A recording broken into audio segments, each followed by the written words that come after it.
Børn kan lide at lege i mudder, og nogen vokser aldrig fra det. Eneste forskel er, at de unge og de voksne, vi skal følge her, foretrækker at gøre det i mørke. Vi skal nemlig til Ladies Mod Race Dark Edition.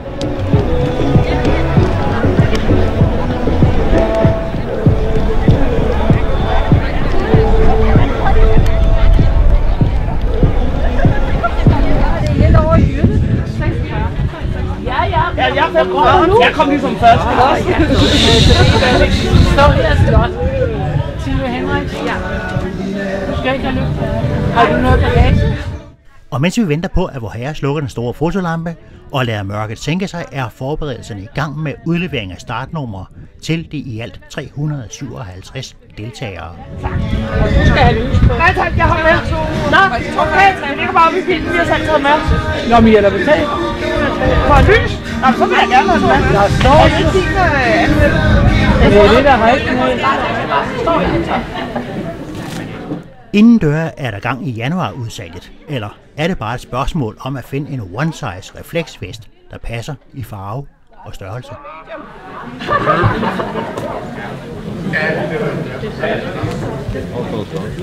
Ja, det vil jeg da heller ikke.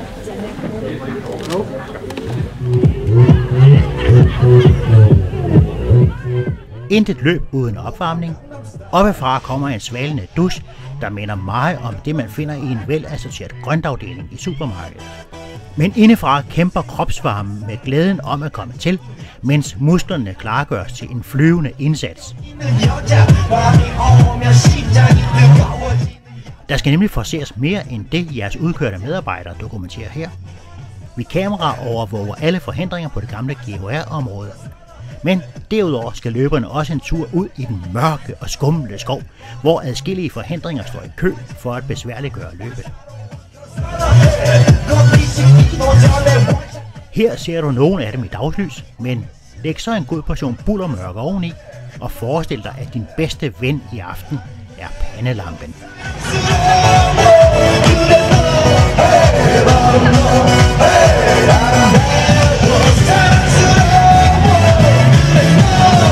Og en ting er de menneskeskabte chikaner.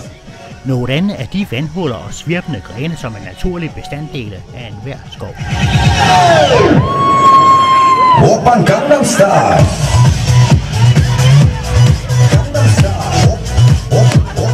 Vi kan kun ønske de seje damer en rigtig god tur.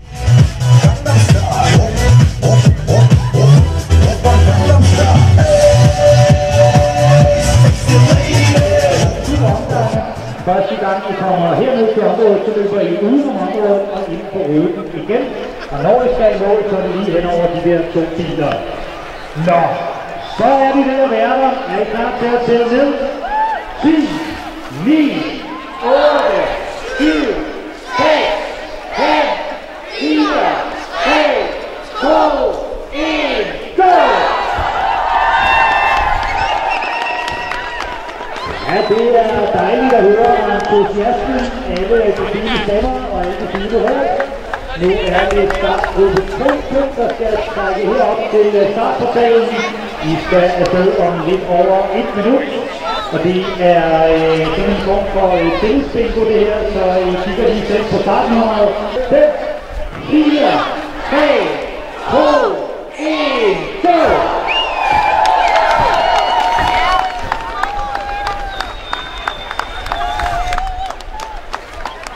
Og det er jo helt fantastisk at se den disciplin, der er omkring de rigtige startgrupper, og det der med at finde hen til startstregen. Nu er der lidt over 1 minut, det vi sender startgruppe 3 afsted. Det, der står tydeligst for mig efter sådan en aften, hvor de har lovet godt vejr, men det rusker og snusker, og det blæser, og det er faktisk lidt råkoldt. Der er ikke én af de kvinder, der har været med, der har brokket sig over noget som helst. De synes, det har været fedt. Det har været sjovt. En kom og manglede en sko, de havde ligget nede i grøften og ledt efter den, og de havde ikke fundet den. Ja, de måtte desværre udgå, men det var jo sådan, det var. Og det havde jo været svært og sjovt, ikke?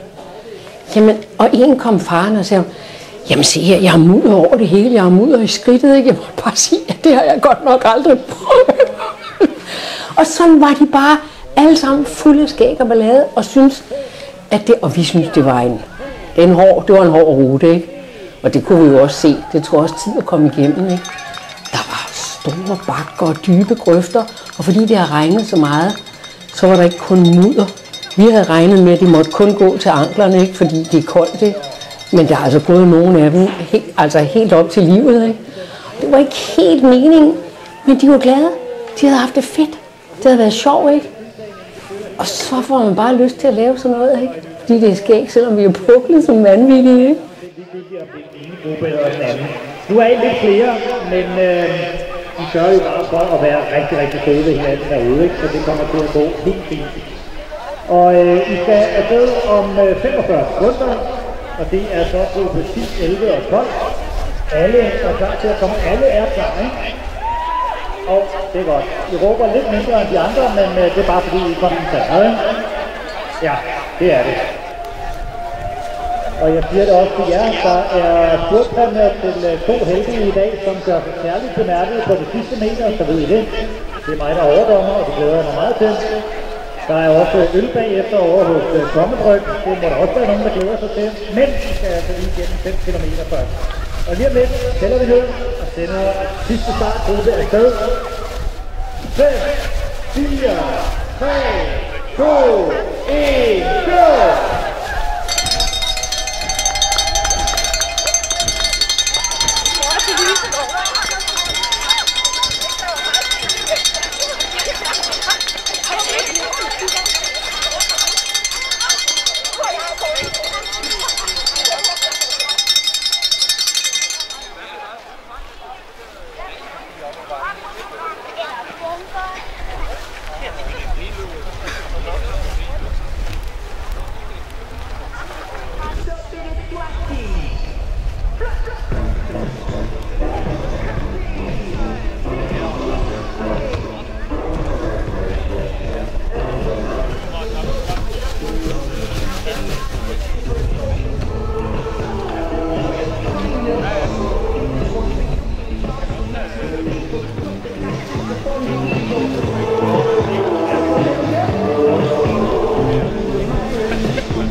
Altså, det blev udsolgt på en weekend, der jeg aldrig været ude for før. Aldrig nogensinde.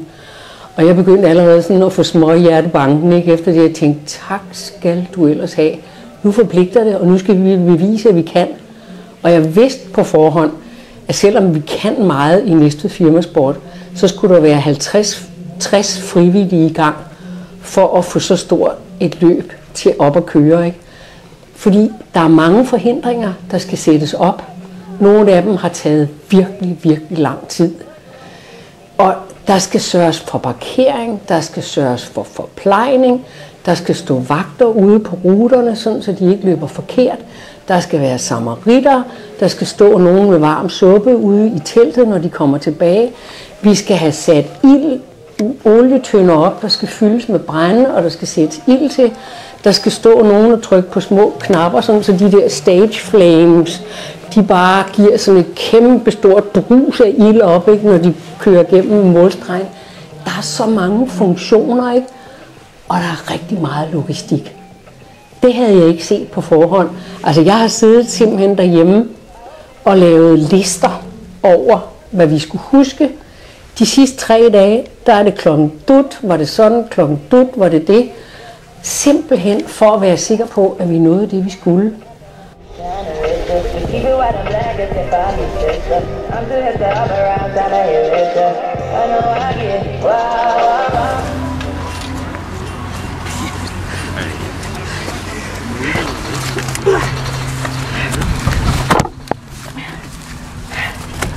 Bare lige frem. Nå.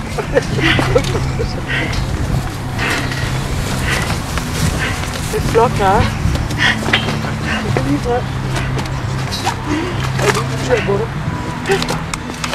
Oj!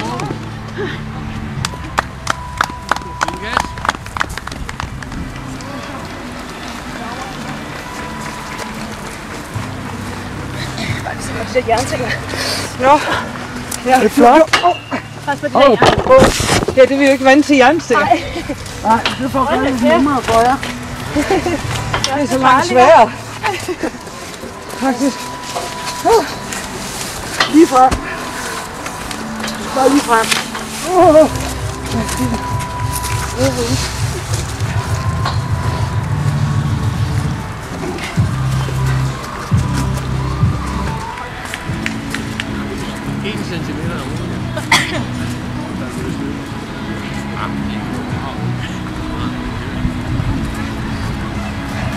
Og på jernstængerne. Der er nogen, der har slået sig på dem. Tak.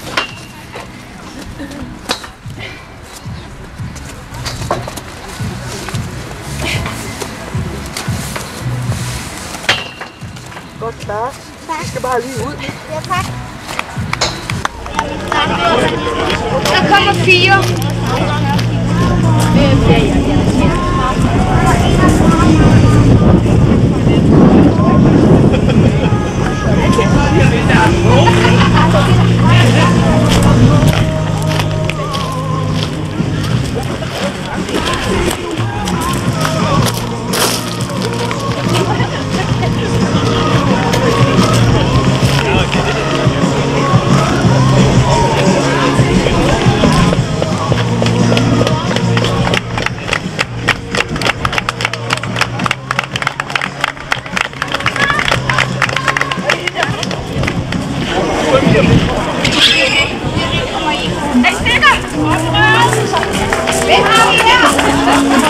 For helvede, jeg skal ikke se for helvede. Nej, det har du vel ikke?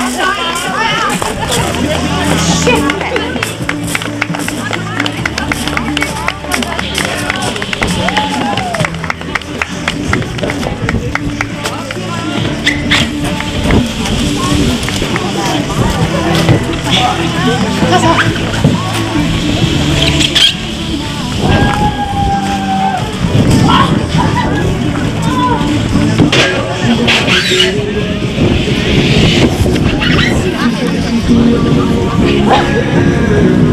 Det er super dejligt at se alle jer, der er på vej ud på anden omgang. Der er nogle af jer, der ser sådan lidt trætte ud.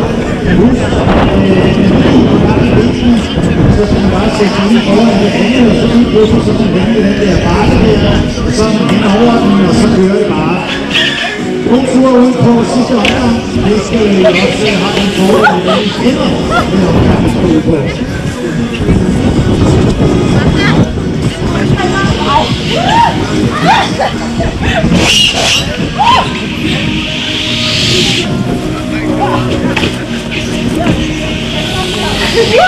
Nej, det er en lang røg.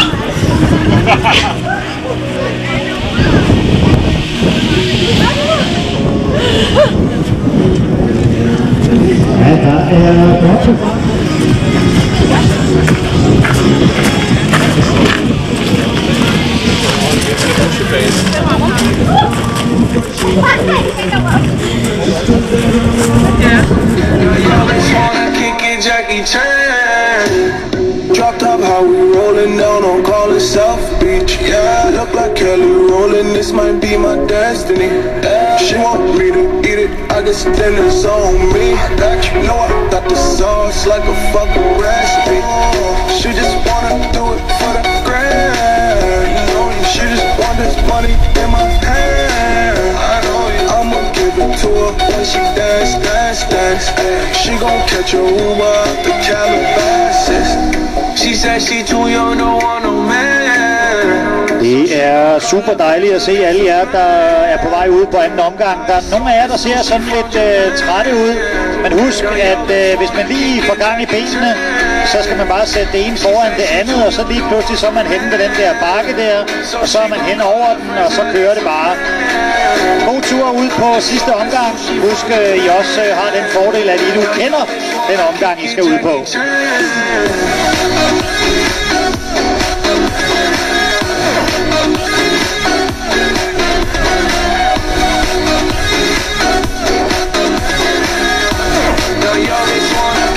Jackie Chan. I think you got the wrong impression about me back. Just cause they heard what hood I'm from, they think I'm crazy. Okay, well maybe just a little crazy. Cause I admit I'm crazy about that lady, yeah. Finger to the world as fuck you pay. I've been slave, done the pussy cause I'm running out of patience. No more waiting, no, no. Bouncing like a yo-yo. Living life on fast forward, but we fucking slow-mo, yeah. She said she too young, don't want no man. So she gon' call her friends, now that's a plan. I just ordered sushi from Japan. Now yo bitch wanna kick it, Jackie Chan. She said she too young, don't want no man. So she gon' call her friends, now that's a plan. Da vi mødte her til morgen, der var der 3 sygemeldinger. Vi er lige der i tiden for forkølelse og ondt i halsen og alt det her. Og ham, som hjælper os fra firmaidrætten på Fyn, vores, hvad skal man sige, moderforening, ikke? Som ved alt om de vanskelige forhindringer, og som har hjulpet med at gøre ruten rigtig spændende og sådan noget. Han skulle lige lege Tarzan. Og vi har sådan noget, vi kalder en dækforhindring, hvor der står sådan paller på hver side, og så en lang stang med 10 dæk på. Og så skulle han lige svinge den der stang med de der 10 dæk op på pallerne. Sagde det så i hans ryg, ikke? Og han sagde, at det var som at få en dolk i ryggen. Så han har ligget med is og i præner og alt muligt og humpet rundt. Men han står op endnu, ikke? Fordi det var han nødt til for at hjælpe os, ikke? Han skulle være med til at hjælpe, ikke? Selvom han havde så ondt, ikke? Så altså, der er virkelig også, hvad skal man sige, nogle forhindringer for frivillige og for en forening. Det går ikke altid, som man tror, og som man har planlagt og alt det der. Du skal være god til hovsaløsninger, du skal være god til brandslukning. Det er du simpelthen nødt til. For ellers så, altså, og så skal du tage det med godt humør, ikke? Det er ikke nyt noget at tænke negativt, altså. Så siger vi, jamen det kan godt være vejret, det er ikke godt. Jamen så hjælper det også til mere mod, ikke? Du er nødt til at prøve at vende det. Fordi folk skal have en god oplevelse, ikke?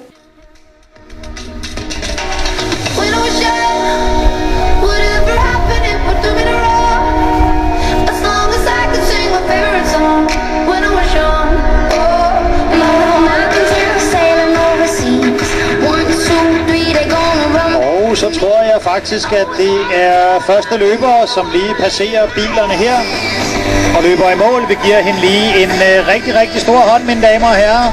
Det er en meget, meget suveræn sejr.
Den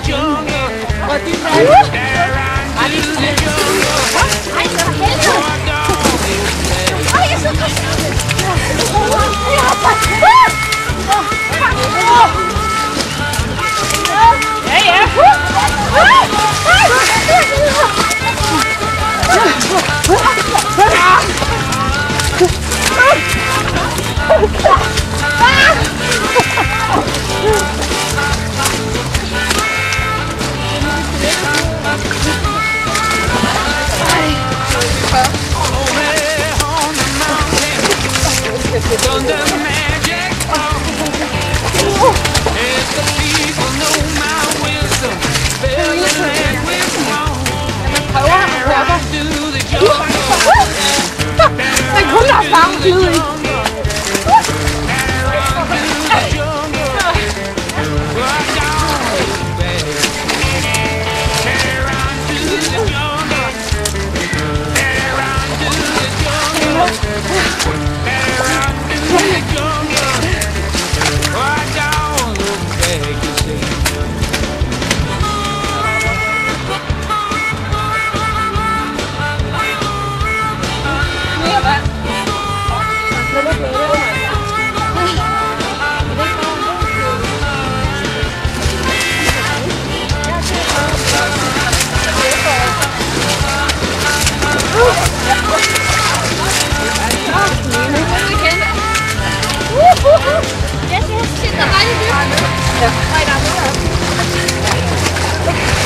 Jeg tror faktisk rigtig mange grene i.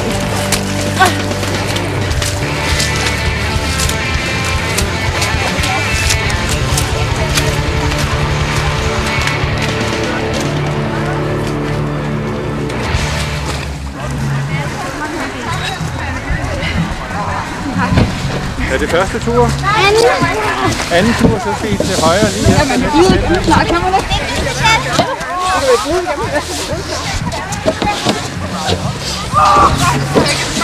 Er det første eller anden tur? Ingen kommentarer.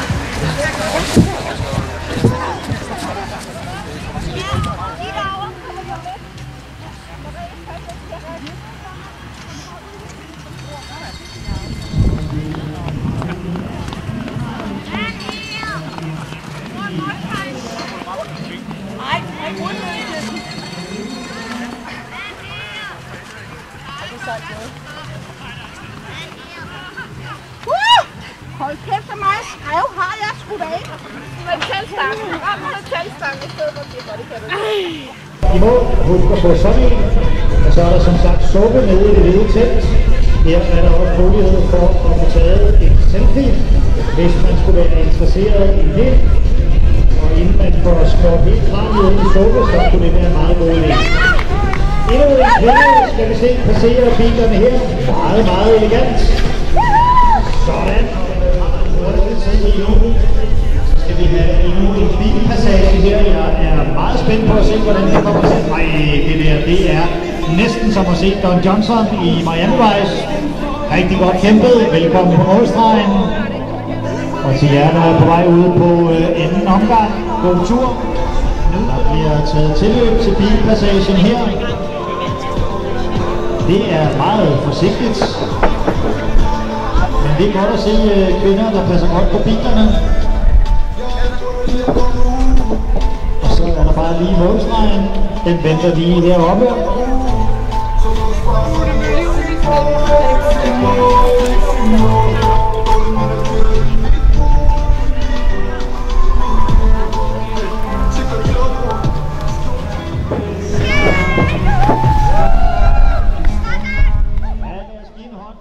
Altså jeg vil sige her de sidste par dage, der er vi nok nogle stykker, der har været en lille smule trætte, og jeg har indimellem tænkt, så Fuskeaagaard, nu skal du lige passe på temperamentet, ikke? Fordi så bliver man lidt kortere for hovedet, ikke? Og sådan har lidt mindre overskud. Og så har jeg været hen og sige, det må jeg sgu undskylde, ikke? Altså det var bare, jeg havde lige lidt, ved du hvad, det skal du ikke tænke på, vi kender dig godt, ikke? Altså, og så er det det, når man så lige sidder og får en frokost, fordi Rita Steiner, som jeg kalder den, ikke? Vores kasserer, hun har stået og lavet hjemmelavede frikadeller, ikke? Og sådan noget, og lavet lækker frokost, og så kommer man ind, og så hygger man sig. Og så får man lige snakket tingene igennem, ikke? Og får sådan, okay, hvad skal vi så nå i eftermiddag, ikke?